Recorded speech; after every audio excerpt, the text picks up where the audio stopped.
రోజా పూలై పూయాలి, పులకించి కొమ్మల్లో ఆ కోయిల పాటలు పాడాలి.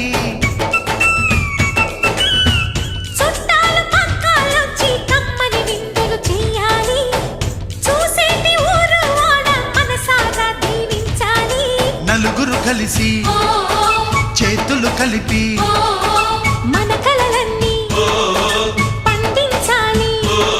ఒక చోట పుట్టని కోడళ్ళు అయ్యారు అమ్మకే కూతుళ్ళు. త్వరలోని ముద్దుగా పుడతారు ఈ తాత పోలికల మనవళ్ళు. ఈ సంతోషాలు సరదాలే మా పండుగలు.